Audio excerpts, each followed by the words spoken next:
Pernah tak anda tengok filem, lepas tu terfikir, wow, macam mana diorang buat visual lawa macam ni? Hari ni, saya nak tunjuk satu teknik yang serius, memang power dan simple gila untuk dapatkan penggredan warna sinematik dalam DaVinci Resolve. Dan bahagian paling best, kita cuma perlukan 3 langkah mudah. 3 langkah je untuk dapatkan rupa sinematik yang pro, bunyinya macam mustahil kan? Selalu orang fikir penggredan warna ni benda rumit, makan masa berjam-jam. Tapi sebenarnya, ia tak semestinya macam tu. Jom kita bongkar rahsianya. Ya, betul. 3 je. 3 blok binaan asas. Bila kita fokus pada 3 peringkat ni, kita bukan setakat belajar apa nak buat, tapi yang lebih penting, kita faham kenapa kita buat.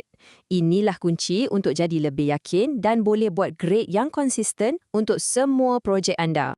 Okey, jom kita mulakan dengan bahagian pertama. Asas dia, fikir macam ni lah. Ia macam kita nak bina rumah. Takkan kita nak cat dinding sebelum tiang dan batu-bata siap kan? Sama juga dengan penggredan warna. Kita kena pastikan asas kita kuat dulu.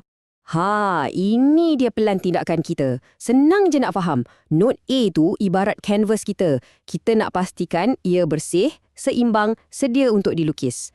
Note B pula palet warna kita. Kat sinilah kita pilih warna, tentukan mode. Dan note C, itulah sentuhan terakhir. Macam sapuan varnish yang buat semua nampak ngam dan ada kedalaman. Okey, sebelum kita main dengan warna, ada satu benda teknikal yang penting. Kena pastikan tetapan projek kita betul. Pergi dekat ruang warna garis masa, set kepada DaVinci YRGB. Ini bagi kita flexibility paling maksimum. Lepas tu, untuk ruang warna output, kita pilih Rec 709 Gamma 2.4. Ini standard biasa untuk web dan TV. Jadi, apa yang kita nampak, itulah yang penonton akan nampak. Baiklah, jom kita masuk note A. Tapak kita. Tujuan utama kat sini, kita nak ambil rakaman mentah kita yang mungkin nampak flat sikit dan kita nak regangkan dia. Bayangkan macam kita ambil gambar yang pudar, lepas tu kita tarik bahagian paling gelap ke bawah dan bahagian paling terang ke atas. Ini bagi kita ruang yang luas untuk berkarya nanti. Kat dalam note ni, ada 3 benda penting kita akan buat. Pertama, kita guna curves untuk buat S-curve yang landai. Ini akan bagi kontras yang sedap dipandang, buat bayang-bayang lebih dalam, sorotan lebih menyerlah. Kedua, kita naikkan sikit saturation, mungkin dalam 68 macam tu, dan tambah sikit color boost. Tujuannya, nak bagi warna tu pop sikit. Akhir sekali, kita guna roda offset untuk seimbangkan balik image. Kalau tengok kat vector scope, kita nak pastikan gumpalan warna tu duduk lebih kurang kat tengah-tengah. Tapi, ada satu peraturan paling-paling penting untuk peringkat ni. Tona kulit. Tona kulit kena betul dulu. Sebab otak kita ni sensitif gila kalau nampak warna kulit tu pelik. Kalau kat sini dah nampak kehijauan sikit ke, magenta sikit ke, percayalah, nanti nak betulkan balik memang seksa. Jadi, selesaikan sekarang. Okey, asas teknikal kita dah mantap. Sekarang, masa untuk berseronok. Selamat datang ke Note B di mana kita jadi pelukis. Kat sinilah kita tentukan mood, karakter dan jiwa untuk image kita. Ini bukan lagi pasal pembetulan teknikal. Ini semua pasal kreativiti. Nak tahu satu rahsia besar untuk dapatkan rupa sinematik? Sebenarnya bukan pasal guna semua warna yang ada, tapi sebaliknya ia pasal pilih palet warna yang terhad dan harmoni. Jadi, matlamat kita kat sini ialah untuk tolak warna-warna kita sikit-sikit supaya semua nampak serasi macam satu keluarga. Ini yang akan cipta perasaan yang nampak profesional dan disengajakan. Jadi, macam mana nak buat? Dengan beberapa anjakan hue yang halus. Kita akan tolak sikit warna kuning ke arah orange. Ini bagi rasa yang lebih hangat. Lepas tu, warna hijau kita anjak sikit ke arah kuning sebab selalunya ia nampak lebih sinematik. Dan akhir sekali, warna biru kita tolak sikit ke arah cyan. Ini bagi kita asas yang cantik untuk rupa teal and orange klasik tu. Walaupun setiap perubahan ni kecil je, tapi bila digabungkan, hasilnya memang cantik. Dan sekarang, note kreatif kita yang terakhir, note C. Kita dah ada asas, kita dah pilih palet warna. Sekarang masanya untuk bina rupa itu. Kontras dan kedalaman yang bila orang tengok je terus kata, wow, cinematic.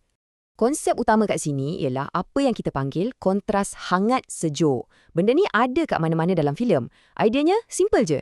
Kita tolak sorotan atau bahagian cerah ke arah warna hangat macam oranye dan kuning dan bayang-bayang atau bahagian gelap kita tolak ke arah warna sejuk macam biru dan cyan. Kenapa? Sebab otak kita secara automatik akan tafsir pemisahan warna ni sebagai kedalaman dan terus buat image tu rasa lebih 3 dimensi.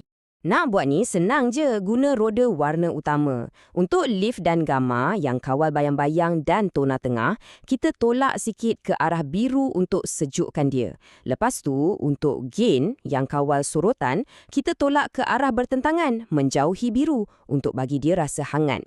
Sebagai sentuhan bonus, tambah sikit je hijau kat sorotan boleh bagi rasa macam filem analog yang klasik tu.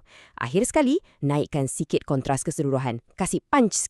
Okey, kita dah hampir siap. Grade asas kita dah ada, tapi sekarang masa untuk sentuhan akhir. Sentuhan pro. Benda-benda kecil inilah yang akan bezakan antara rupa yang nampak okey dengan rupa yang nampak luar biasa. Pertama, kita patah balik ke note B sekejap. Guna hue versus set, kita naikkan sikit je saturasi untuk warna merah khas untuk tona kulit. Ini akan bagi subjek kita nampak lebih hidup. Kemudian, kembali ke note C, kita guna log wheels untuk gelapkan sikit bahagian paling hitam. Ini akan tambah lagi dimensi. Akhir sekali, kita kuatkan lagi rupa hangat sejuk tadi secara keseluruhan. Tolak sikit gain ke arah orange dan lift ke arah cyan. Anggap je ni macam lapisan pengilat yang terakhir. Tapi, nasihat paling penting yang saya boleh bagi, jangan terlalu taksub dengan skop. Skop tu cuma alat, bukan undang-undang. Matlamat kita bukan nak buat graf yang sempurna ikut buku. Matlamat kita ialah untuk cipta imej yang terasa betul. Jadi, sentiasalah percaya pada mata anda lebih daripada nombor-nombor tu. Dan akhir sekali, ingatlah, kaedah 3 not ini bukan sekadar jalan pintas. Ia sebenarnya satu kerangka untuk kita belajar. Bila kita asingkan proses kepada asas, kreativiti dan sentuhan akhir, kita akan mula faham betul-betul peranan setiap langkah tu. Dari sinilah, anda boleh mula bereksperimen, pecahkan peraturan dan cipta gaya unik anda sendiri. Jadi, sekarang giliran anda. Anda dah ada asas, anda dah ada alatan. Jadi, rupa sinematik macam mana yang anda nak cipta? Ambil teknik ni, olah ikut cara anda dan jangan takut untuk bereksperimen. Saya tak sabar nak tengok hasil kerja anda semua. Selamat mencuba!